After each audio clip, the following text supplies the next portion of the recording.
Descontamine-se. Graça pura. Olá, abençoados! Sejam bem-vindos mais uma vez ao canal da Graça Pura. Aqui quem está falando é o André Pimentel.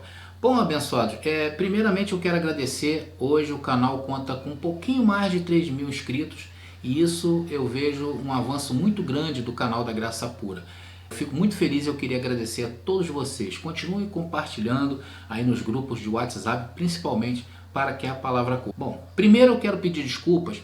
Porque no primeiro vídeo dessa mensagem que eu estou trazendo, eu preparei toda uma introdução, uma saudação, mas abençoados, olha aqui, eu esqueci de colocar no ar. O que significa isso? Vocês já foram jogados diretamente na mensagem, mas eu espero que essa mensagem tenha feito impacto na sua vida. Se você não assistiu a primeira parte, eu quero te convidar para você assistir. O que você vai ver lá? Bom, eu procurei os motivos reais por que houve conflitos apostólicos nessa época. Isso se torna bem claro, porque lá está escrito um conflito tremendo entre Paulo e Pedro. Então confira lá Gálatas capítulo 1.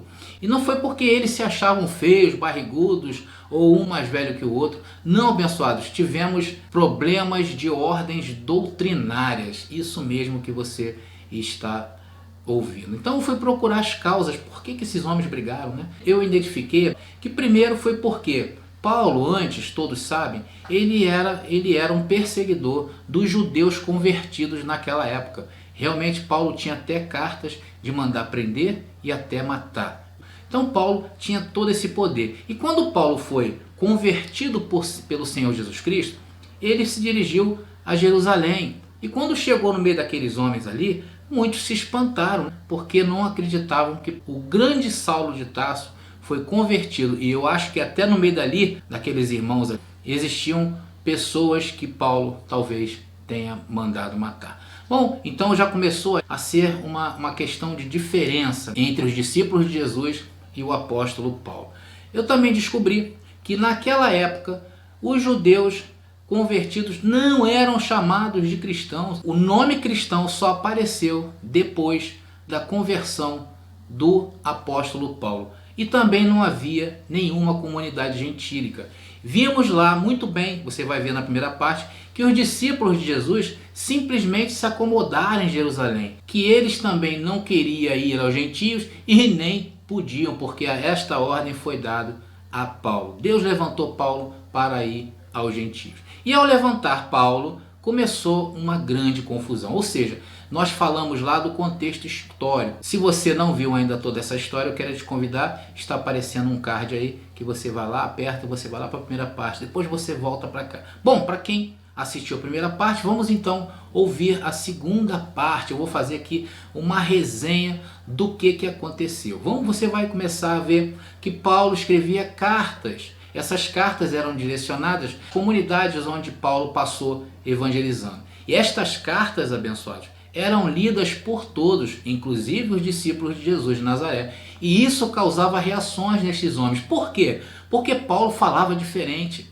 Enquanto que os discípulos lutavam para manter de pé a lei, Paulo logo de cara considerou a lei como esterco. Para os judeus convertidos, neste caso os discípulos, era como uma bomba. Cada carta de Paulo era uma bomba. Paulo disse o seguinte: olha, Deus não me chamou para batizar. E o que significa isso? Ele não batizou ninguém mais nas cidades por onde passava. Você imagina só Paulo se negando a aplicar batismo em água. E esse ato de Paulo realmente causou um grande estardalhaço em Jerusalém. Existem aí muitas correntes teológicas que creem que muitas cartas de Paulo não chegaram ao seu destino. Sabe lá o que aconteceu, né? Tem alguns até que falam que existe o Apocalipse de Paulo, mas não chegou até a gente, então fica tudo na especulação. Eu tenho, abençoados, uma desconfiança muito grande de quem matou Paulo, mas eu não vou falar porque eu também não tenho provas. Bom, se um dia Deus me revelar, com certeza vocês serão os primeiros a saber. Bom, abençoados, eu acho que eu já dei uma palhinha aí de tudo que vocês vão ouvir agora. Caneta e papel na mão para conferir agora coisas espirituais com coisas espirituais. E a minha oração é que seus corações sejam consolados e unidos em amor amor não fingido, amor espiritual, que é o amor ágape. E não se esqueçam de se inscrever no nosso canal, não se esqueçam de curtir, não se esqueçam de compartilhar, porque isso tem causado um efeito muito grande. Imagina se chegarmos a 100 mil inscritos, ok? Então, abençoado, se você também for comentar, os comentários estão liberados. Agora, por favor, façam comentários inteligentes. Sabe por quê? Porque o canal, todos os inscritos do canal são pessoas extremamente inteligentes, ok? Então faça um comentário e seja feliz no seu comentário. Então vamos lá, sem mais delongas, vamos assistir a segunda parte dos conflitos apostólicos. Você conhece nosso canal no YouTube? Digite Graça Pura. Inscreva-se, curta e compartilhe. Este programa está ao vivo, direto do Estúdio 1, com André Pimentel.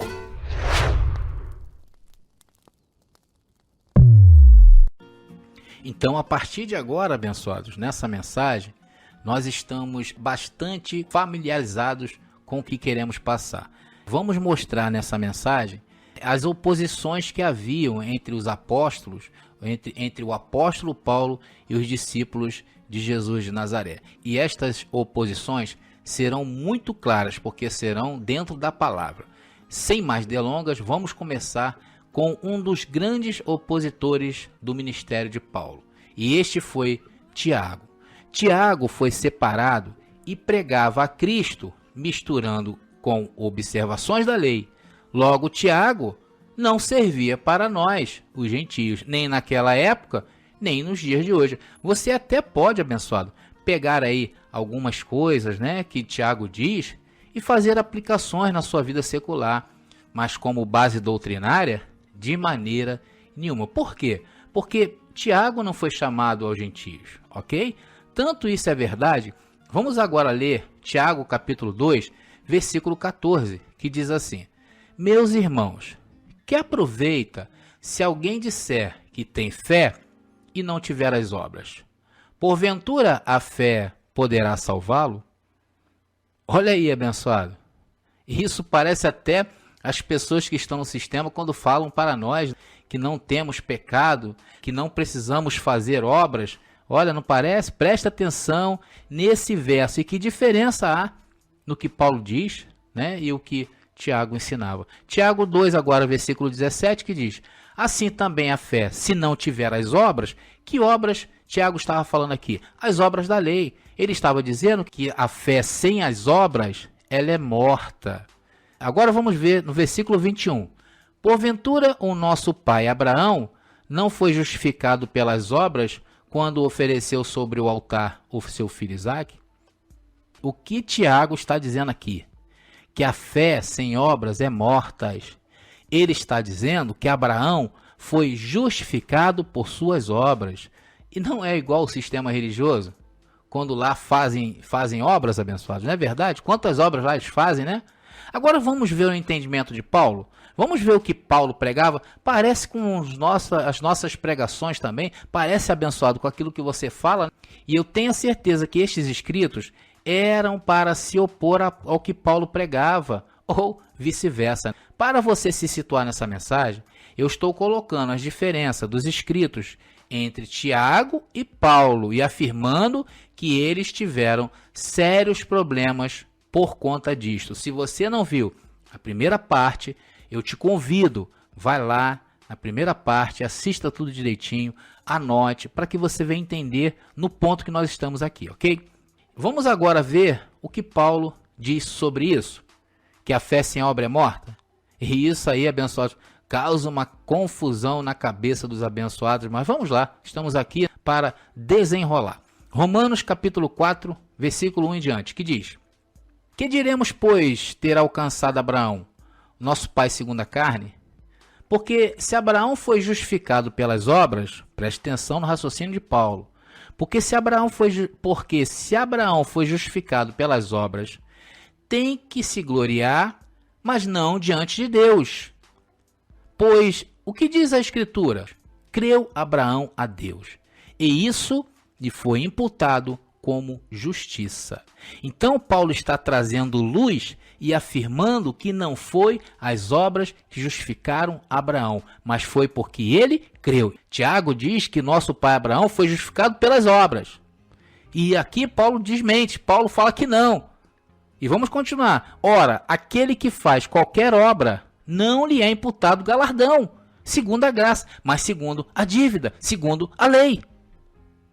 Abençoados, entendendo bem o último verso, aqui está dizendo que se for por obras, não é imputado, atribuído o galardão segundo a graça, e sim segundo as obras. O galardão não chega até nós pela graça, chega pelas obras. É como Deus, né? Se Deus estivesse aí te devendo alguma coisa, né? Te devendo uma justificação. Mas só que o texto está claro dizendo que a atribuição não é segundo as obras. Mas Tiago está lá afirmando que é segundo as obras.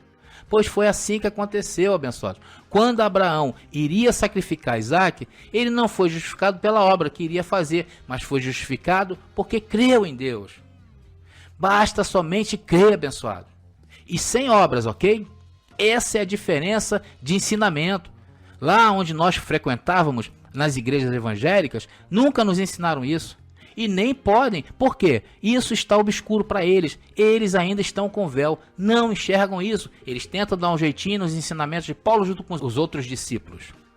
Abençoados, a nossa justiça vem da graça, sem obras. Romanos capítulo 4, versículo 5, que diz: mas aquele que não pratica, mas crê naquele que justifica o ímpio, a sua fé lhe é imputada como justiça.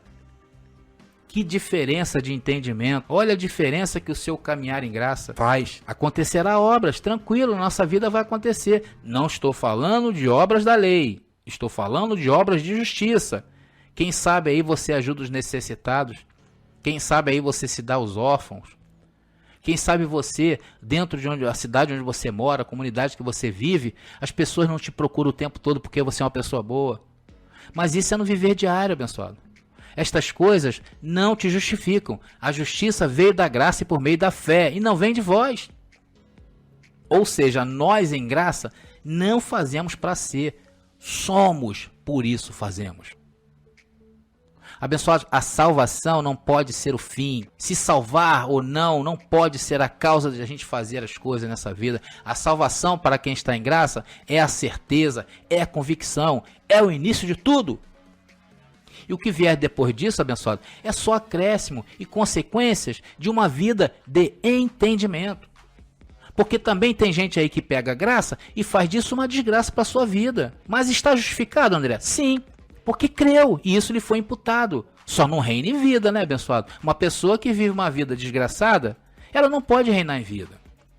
Agora o sistema não entende isso, porque se veem e querem ver o fruto na carne. Na carne, abençoado, não habita bem algum. Também não estou aqui incentivando ninguém a fazer nada. Vem depois dizer para mim, tá lá, o André está incentivando nada. Abençoado, porque os sentimentos nossos, daqueles que são conhecidos em graça, são conhecimentos nobres. Dali, ele vai deliberar o que convém ou não na vida dele. É um problema dele. Se for bom, vai viver por ela. Se for mal, também viverá por ela.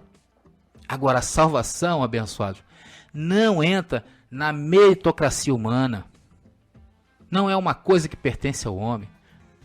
Agora, vamos para um outro grande opositor. Esse daí, então, abençoado, eu tenho suspeitas, muitas suspeitas, pela vida de Pedro. Só não quero aqui especular até a hora que o Senhor me revelar. Ah, não, André. Pedro não. Eu gostava tanto de Pedro. Né? Você pode estar dizendo aí, sim, Pedro sim, abençoado. Pedro também foi um grande opositor de Paulo. Primeira carta de Pedro, capítulo 5, versículo 10. Primeira carta de Pedro, capítulo 5, versículo 10. E o Deus de toda a graça... André, está falando de graça, né? Mas espera aí, vamos lá.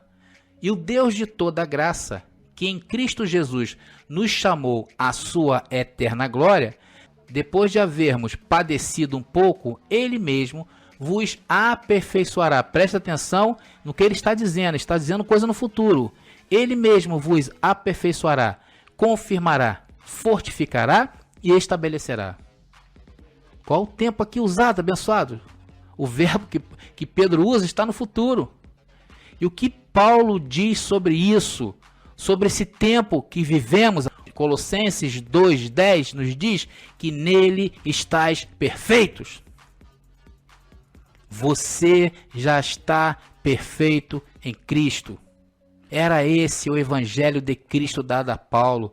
E Paulo, com todo carinho e respeito, disse: o meu evangelho. Paulo falou: os homens serão julgados segundo o meu evangelho. Segundo Pedro, lá o que Pedro falou, ele um dia vai te aperfeiçoar, ele um dia vai te confirmar, ele um dia vai te fortificar, e ele um dia te estabelecerá. Olha só. Porém, segundo Jesus Cristo ressuscitado, ele já fez isso com você. Se nasceu depois da cruz, está perfeito. Hebreus capítulo 10, versículo 14 diz: porque com um só sacrifício aperfeiçoou para sempre os que são santificados. E Paulo foi mais fundo ainda. Isso não é até vocês errarem. Isso é para sempre. Você sabe me dizer por que Paulo usou essa expressão? Porque abençoado, santificado, não é o que o sistema religioso nos ensinou sobre santidade. Não é isso, abençoado. Não são aqueles que se abstêm de práticas carnais, porque isso o sistema nos enganou, pegou emprestado lá com os discípulos. Há um entendimento errado para essa palavra santificado, santo. Santo quer dizer separado. Separado para quê? Será que é para praticar ou não praticar? Claro que não. Abençoado, se você quiser saber mais um pouco sobre esse assunto santidade, eu tenho uma mensagem aqui no canal, eu estou deixando aqui em cima um card, tá? Vocês estão vendo aí o card. E se você quiser clicar nesse link, você vai lá, assista e depois volta aqui, ok? E o link também está na descrição. Vamos partir agora para João, apóstolo João, mais um ferrenho opositor das doutrinas de Paulo. Vamos lá no livro de João, então, não nos livros históricos, não. Vamos na primeira carta de João, capítulo 1, versículo 8. Se dissermos que não temos pecado, enganamo-nos a nós mesmos, e não há verdade em nós. Quem é que diz que não tem pecado, senão o povo da graça? E não é esse texto que eles leem contra a gente? Observem o texto. Agora eu faço uma pergunta bem direta. Quem dizia que o pecado, que é transgressão, se findou em Cristo? Foi Paulo. Para quem João escreveu isso? Para nós gentios? Não, para os judeus convertidos e convencidos que Jesus era o Messias. Não, foi escrito para nós. E o que fazem muita gente procurando João? Trazendo rudimento de João, trazendo conceitos apocalípticos de um opositor de Cristo. Quem considera João, considera a lei, até mesmo no que tange as possíveis relações do livro de João. E lembrando que João escreveu o Apocalipse, o grande livro da confusão. Quem falou que os pecados foram aniquilados na cruz? Foi Paulo. E quem subvertia isso? João. João subvertia os ensinamentos de Cristo, aplicando pecado àquela comunidade. Tá aí os conflitos. Tá aí os conflitos. Vamos continuar. 1 João, ainda no capítulo 1, agora no verso 9. Se confessarmos os nossos pecados, Ele é fiel e justo para nos perdoar e nos purificar de toda a injustiça. Mais um comentário catastrófico de João. Aqui João anula totalmente o sacrifício de Cristo. Um opositor da cruz está aqui, abençoado, se revelando para nós. Agora vamos ver o posicionamento do apóstolo Paulo em relação ao pecado? Vamos lá. Quando eu falo em Paulo, por favor, subentenda-se que foi ao terceiro céu e tomou um chá das 5 com Cristo ressuscitado. Então, Cristo ressuscitado disse assim: Paulo, escreve aí. Então, João mandava o povo pedir perdão. Hello? Povo da graça, escuta isso. O João de Apocalipse mandava o povo pedir perdão. Se formos considerar o Apocalipse, temos que considerar as cartas de João. Vamos misturar? E era isso. Porque para João, o pecado estava no mundo. Eu acho que até Paulo, por ele, não queria confronto. Paulo não queria confronto, mas Cristo falou assim: escreve isso aí, homem. Agora sim, Colossenses capítulo 2, versículo 13 e 14, vamos mostrar o pensamento da graça em relação ao que João disse sobre pecado. Vamos lá. E quando vós estáveis, observe o verbo, está no passado, mortos nos pecados e na incircuncisão da vossa carne, vos vivificou juntamente com ele, perdoando-vos todos os vossos pecados, havendo riscado a cédula, a lei que dizia o que é ou não é pecado, que era contra nós nas suas ordenanças, a qual de alguma maneira nos era contrária, e a tirou do meio de nós, cravando-a na cruz. E o que fazem o povo colocando pecado no povo de novo? E a cruz é o símbolo de vitória. Mas João diz, se dissermos que temos pecado, já pecamos. Não é isso que ensina aí nesses templos de João, erguido em cada esquina desse Brasil? E estamos descobrindo agora também que eles não seguiam o ressuscitado, encontrado nas epístolas de Paulo. Seguem quem? Aos discípulos. O sistema hoje está baseado nas cartas dos discípulos. Aí você pode estar pensando, então, André, podemos rasgar os outros escritos? Não! Não faça isso, porque o próprio Senhor disse, olha, retém o que é bom. Vai lá em Deuteronômio, se você conseguir achar algo de bom, retenha.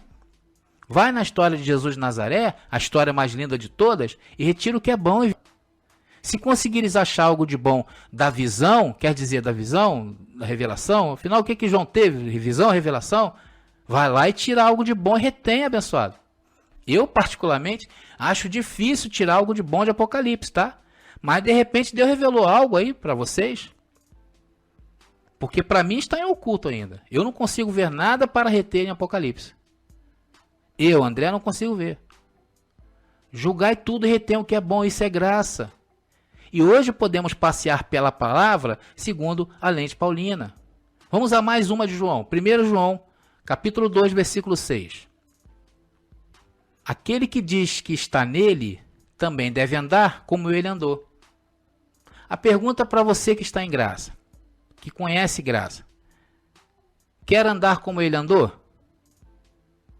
Esse aqui que João está se referindo é Jesus de Nazaré. Você quer andar como Jesus de Nazaré?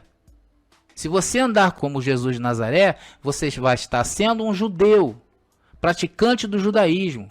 Vamos ver o que Paulo diz? 2 Coríntios capítulo 5, 16, sobre Jesus de Nazaré. Vamos lá. Assim que daqui por diante, a ninguém conhecemos segundo a carne. E ainda também que tenhamos conhecido a Cristo, Jesus de Nazaré, segundo a carne, contudo agora já não o conhecemos deste modo. Cristo Jesus, usando a Paulo, disse, fala para o povo de origem gentílica para não me conhecer segundo a carne. O que foi, Jesus? Isso mesmo que tu escutou, Paulo. Fala para eles que para eles não me conhecerem segundo a carne. Está aí mais um conflito, imagina só. Paulo falando isso, não devemos conhecer Jesus de Nazaré segundo a carne. Olha que problema. João capítulo 1, versículo 9, 2 de João, capítulo 1, versículo 9. Todo aquele que prevarica e não persevera na doutrina de Cristo, não tem a Deus. Quem persevera na doutrina de Cristo, esse tem tanto ao Pai como ao Filho. Olha, abençoados, o que João está nos dizendo. Que se não tivermos a doutrina de Cristo, que doutrina é essa? Será que foi a que Paulo recebeu? Duvido. Aqui o único contato de João com Jesus foi na carne, foi no véu. Ele ouviu Jesus se batizar, ele viu Jesus cear, ele viu Jesus perseverar na doutrina da lei. E hoje é assim? Vamos ver que não, abençoado. Isso que João falou está fora. Hebreus capítulo 6, versículo 1. Por isso, deixando os rudimentos da doutrina de Cristo, prossigamos até a perfeição. Opa, então quer dizer que o contrário é verdadeiro. Se eu seguir as doutrinas de Cristo, Jesus de Nazaré, eu não estou perfeito. Sim, André, é isso aí mesmo que está falando. não lançando de novo o fundamento do arrependimento de obras mortas e de fé em Deus, e da doutrina dos batismos, e da imposição das mãos, e da ressurreição dos mortos, e do juízo eterno. E tem muita gente aí mexendo com o juízo eterno. Olha o que Paulo fala. Não, doutrina de Cristo não. Não, isso é rudimento. Então você percebe que havia um confronto direto entre eles. E hoje o sistema segue a quem? Os discípulos que não foram chamados para entender o mistério de Cristo ressuscitado. Por isso somos diferentes deles. Por isso eles nos criticam. Porque eles não sabem nem o que estão ouvindo. Vamos ver outro. E esse aqui eu gosto muito. Porque está no livro de Apocalipse. Está em Apocalipse, capítulo 1, versículo 1. Poxa, André, você falou que não vai Apocalipse, mas você está indo lá? Eu vou lá, pessoal, para mostrar. Apocalipse 1:1 diz: revelação de Jesus Cristo, a qual Deus lhe deu para mostrar aos seus servos as coisas que brevemente devem acontecer. E pelo seu anjo as enviou e as notificou a João, seu servo. Revelação de quem, abençoados? Jesus Cristo. João conhecia Cristo Jesus, o ressuscitado? Não. Não conhecia. Quem conhecia era Paulo. Paulo foi lá ao terceiro céu. Paulo foi no paraíso, de elevador, hein? Então que Jesus é esse, André? Jesus de Nazaré. E depois diz que foi um anjo que entregou as coisas que iriam acontecer, abençoados. Abençoados, sabe aquela história que às vezes ter que criar um assunto que chama atenção, algo para estremecer? Foi isso que João do Apocalipse fez. E o que Paulo disse sobre um anjo que iria vir com outro fundamento? Será que Paulo estava profetizando? Vamos lá ver. Gálatas capítulo 1, versículo 8. Mas ainda que nós mesmos, Paulo está falando dele, ou um anjo do céu, isso foi escrito antes de Apocalipse 1:1, vos anuncie outro evangelho, além do que já vos tenho anunciado, seja anátema. Quando eu disse para vocês sobre certos assuntos fora de Paulo, olha aí. Eu vim aqui da parte de Deus para trazer paz, alegria e gozo no Espírito Santo. Mostrar para vocês que vocês são eternos, que vocês vivem no eterno, que estão assentados em lugares celestiais. Mas André, eu não consigo ver nada disso que você fala, mas está escrito. Vale mais o que está escrito do que sensações baratas. A maioria desses templos oferecem. Reúne aí, abençoados, reúnem aí 100 teólogos. Bote aí os mais estudiosos desse mundo. Pega os doutores aí, coloca-os em uma competição de reality show e solta os caras numa ilha. E fala sobre o Apocalipse, depois sai de perto. Paulo vai cantar todo dia. Porque cada dia tem uma visão diferente sobre a visão de João. É um livro de confusão. E o que fazes mexendo aí? Gálatas capítulo 1, versículo 9. Assim como já vos dissemos, agora também vos digo, se alguém vos anunciar outro evangelho além do que já recebestes, seja anátema. Não baseie sua vida em Apocalipse, baseie-se no perito, arquiteto. Eu nem ia tocar nesse assunto, abençoados, mas resolvi agora tocar. Vamos ler uma carta que abalou a comunidade de Laodiceia. Uma igreja que Paulo amou, uma igreja que Paulo tanto cuidou. Veja o que o anjo do Apocalipse disse a João sobre Laodiceia. Depois vamos ver o que Paulo fala sobre a cidade de Laodiceia. Apocalipse 3, 15 a 16. Conheço as tuas obras, que nem és frio nem quente. Quem dera foras frio ou quente. Assim, porque és morno e não és frio nem quente, vomitar-te-ei da minha boca. Abençoados. Primeiro, essa era uma comunidade gentílica e que Paulo faz rasgados elogios. Veja, Colossenses capítulo 2, versículo 1. Porque quero que saibais quão grande combate tenho por vós pelos que estão em Laodiceia. Será que Paulo estava profetizando, abençoado? Porque Paulo escreveu isso aqui antes, né? Parecia que essa comunidade já era um dos alvos de perseguição dos mesmos que estavam em Gálatas lá quando Pedro foi repreendido. Vamos prosseguir, versículo 2.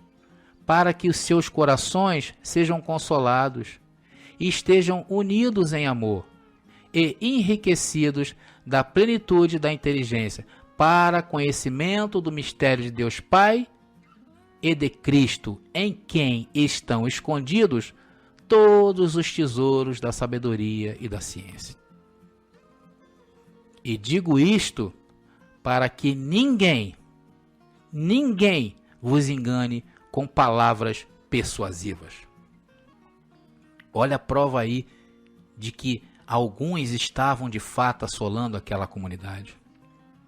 E esse verso agora, o verso 8, nos deixa mais claro ainda do que estou dizendo. Colossenses capítulo 2, versículo 8 diz: tende cuidado para que ninguém vos faça presa sua, por meio de filosofias e vãs sutilezas, segundo a tradição dos homens, rudimentos, segundo os rudimentos do mundo, e não segundo Cristo. Olha a diferença, como Cristo mandava tratar a sua noiva, a sua igreja. Cristo tratava de um jeito especial. Ele compara o que ele fez com um presente para a sua amada. Olha só como Cristo se dirige a nós. Efésios capítulo 5, versículo 25 diz: vós, maridos, amai vossas mulheres, como também Cristo amou a igreja, e a si mesmo se entregou por ela, para a santificar, purificando-a com a lavagem da água pela palavra, para a apresentar a si mesmo igreja gloriosa, sem mácula, nem ruga, nem coisa semelhante, mas santa e irrepreensível. Está falando de você, abençoado. Esse verso é Deus amando a sua amada. E aí vem estes mercadores da fé e misturaram os pactos, e estragaram tudo. Vamos ver mais uma lá do anjo do Apocalipse, da mente inchada de João, vamos lá? Apocalipse capítulo 2, versículo 7. Diz: quem tem ouvidos ouça o que o Espírito diz às igrejas. Olha só. Ao que vencer, dar-lhe-ei comer da árvore da vida, que está no meio do paraíso de Deus. Abençoados, o texto está dizendo ao que vencer. O texto está clamando por obras, o texto está clamando por rudimentos. É isso que temos visto nas igrejas ao redor do mundo. E será que era isso que Cristo ressuscitado mostrou a Paulo? Então o que Cristo mostrou a Paulo? Romanos capítulo 8, versículo 37 diz: mas em todas estas coisas somos mais do que vencedores por aquele que nos amou. Aqui não parte de um princípio, não. É Cristo se dando para vocês, dizendo que vocês são mais do que vencedores. Por que vocês são mais que vencedores? Porque vocês conseguiram vencer no entendimento. Não estamos correndo porque não depende do que quer ou daquele que corre. Isso nos foi imputado por justiça sem as obras da lei. Por quantos anos da minha vida jejuei, me consagrei, vestindo roupas ridículas em nome de uma pseudo-santidade, e isso não me trouxe nada. Quantas ceias, quantas subidas aos montes e batismos, e isso não me trouxe nada. Até o dia que o Senhor disse basta, e me revelou o seu santo evangelho, e não foi por obras, e eu criei, e isso me foi imputado através do dom da fé, que não vem de vós, é dom de Deus. E eu encerro essa mensagem dizendo: leiam todo o livro de Gálatas e vocês serão aclarados do grande embate que teve entre Pedro e Paulo. Paulo que chegou ali resistir com direito a dedo na cara e tudo, tá lá. Não era porque Pedro somente comia com os gentios, depois falsamente, quando chegavam os da parte de Tiago e João, ele se afastava. Não foi só por isso. Ali estava um conflito que dura até os dias de hoje. Mas eu creio que Deus está levantando uma geração que ultrapassará os seus limites. Homens e mulheres com alto poder de conhecimento. Abençoado, talvez isso nem chegue a essa nossa geração, mas virá através de nós. Serão os nossos filhos que serão doutrinados com a sã doutrina e virão sem mácula da religião, da má religião que nos cegou, que nos deixou ranços pelos restos das nossas vidas. Mas quando vier a geração que não se contaminou, aí sim poderemos dizer que o poder dessa geração será tremenda. Andarão com leões, pois os animais os submeterão. Correrão e não se cansarão. Se bobear, atravessarão paredes. Porque creio no poder infindável do nosso Senhor, quando não temos condenação em nossas mentes. E fecha essa linda mensagem lendo para você novamente esse verso que li ainda agora. Efésios capítulo 5, versículo 25 ao versículo 27. Esse grande poema de Cristo ressuscitado para sua igreja, não paredes, mas você, para a santificar, purificando com a lavagem da água pela palavra, para apresentar a si mesmo. Venham, meus amados, igreja gloriosa, sem mácula, nem ruga, nem coisa semelhante, mas santa e irrepreensível. Porque essa é a graça, discernir os embates apostólicos para entender a graça e colocar um divisor de águas em muitos livros que hoje é um tormento para a vida de muitos abençoados. E o apostolado é o que nos conduzirá em triunfo nessa linda jornada através do dom da fé. Graça e paz. E até o nosso próximo encontro.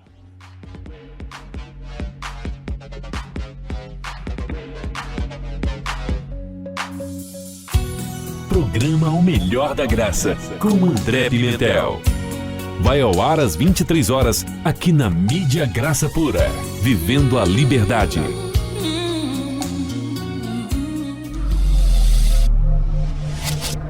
Descontamine-se. Graça Pura.